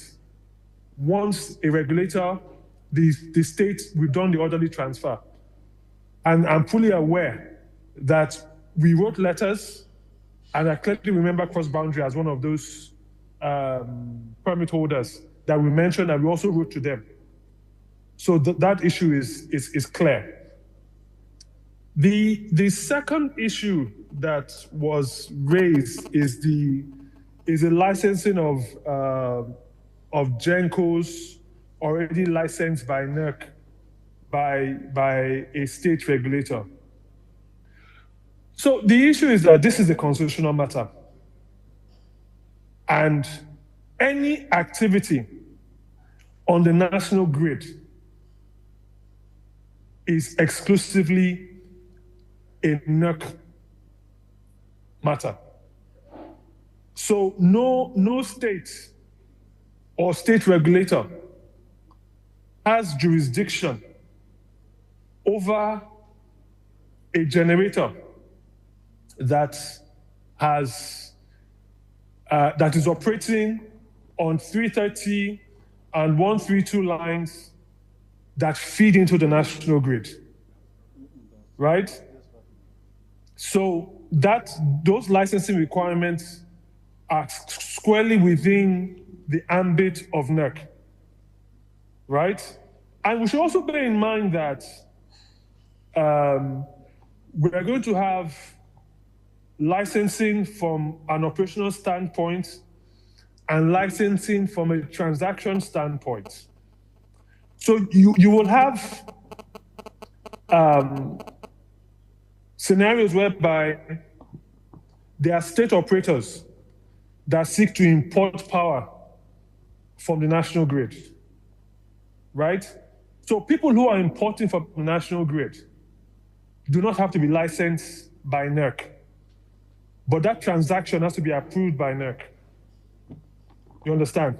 But people who are playing on the national grid, whose electrons are going to NISO for dispatch across the Federal Republic of Nigeria and even to other countries, because Nigeria serves other countries. We are part of the West African Power Pool. Those are not that is outside the scope of state regulators. So let's be clear on that. We are not seeking to, it's not a tough war, and any law that has written that into the law is null and void to the extent of its inconsistency, because that is the constitutional provision. And the mandate on the national grid falls squarely within the federal government, right? So things like the national grid, specification of standards, and other things like that fall within the exclusive mandate of the federal government and National Assembly. So no state regulator has those powers. So anyone who's done that, we take it that when the law, right, gets tested, we'll see where it falls. But from a clear reading, that is where it stands. There's no jurisdiction where interstate activities or national grid activities, right, are regulated at state level. Okay? I think that answers the question on code licensing. Then the first question is on the issue of, are we considering having regional grids? You see, when we talk about the grid, we talk about the grid as if it's a bad thing, right? The national grid is one of our most critical national infrastructure. And that is why you would notice that from the 1979 Constitution, that was the first constitution that made reference to the need to having and expanding the national grid. So the national grid is like saying you don't want to have a Lagos Ibadan expressway, right? The core trunk road. So if you look at roads, right, you have trunk A, B, and C roads, right? Your trunk A roads are the roads that connect the entire country as one, right? So that is what the national grid is meant to do, right? The issue of, I don't know what she means by having regional grids, but I think it may have to do with the technical requirement for sectionalization, whereby you have the grid islanded in a way that if you have a problem in one part of the country, it doesn't affect another part of the country. If that is what you mean by that question, that is being done now. Studies are being done. So if you look at the network in Uyo and Akwa Ibom, right, it's an island structure that if there's a problem in one part of Nigeria, it's able to feed. That's the way the grid was designed. So are we looking to continue to move forward in that regard? Yes.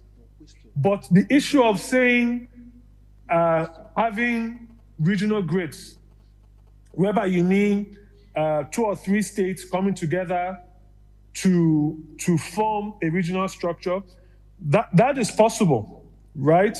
But to do that, because you're going across states, you need to do that in collaboration with the federal government, because you are doing an interstate activity, and also, for one, because it's interstate, and secondly, anything that is going to feed into the national grid also has to be cleared by the commission and licensed by the commission, because there are requirements that you must meet so that you do not cause interferences that backfeed and collapse the system.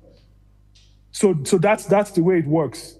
So if she meant it from a standpoint of having the grid sectionalized in a manner that if you have a problem in one part of the country, it doesn't affect the entire part of the country, yes, we're working in that direction.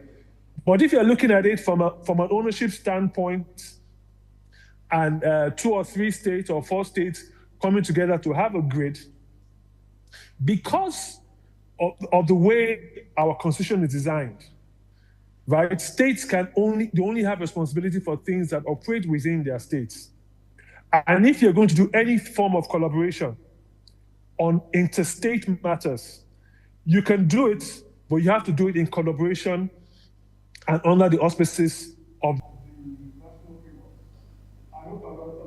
Well taken, Honorable Commissioner. Thank you so much, Mr. Benay, for answering that question. I think you have also answered a question, a personal question I have around how this regional grid works. Thank you. And I think this is a good place to call it a day. We still have so many questions, but unfortunately we can't take, including ones directed to you. Thank you, everyone. And I will now call on my colleague for the vote of thanks.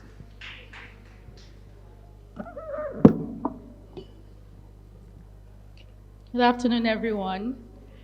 Please, a round of applause again for our panelists.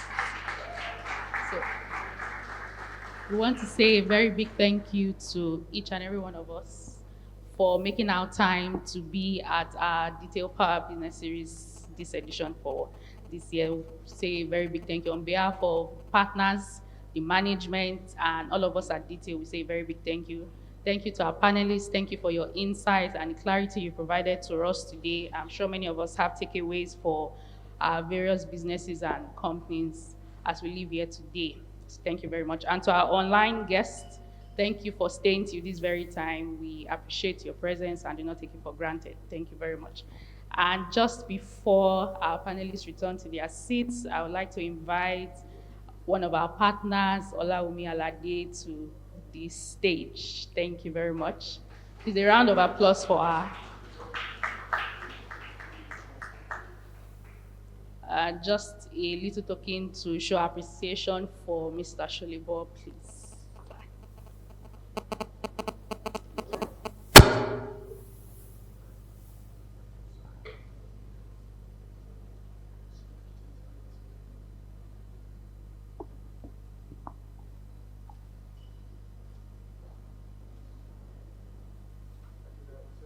Thank you very much for gracing us with your presence, sir. And we've come to the end of the business series for today. Please, we have light refreshments in the room to my right here. Please make yourself at home and please meet with one or two people before you leave. Thank you very much.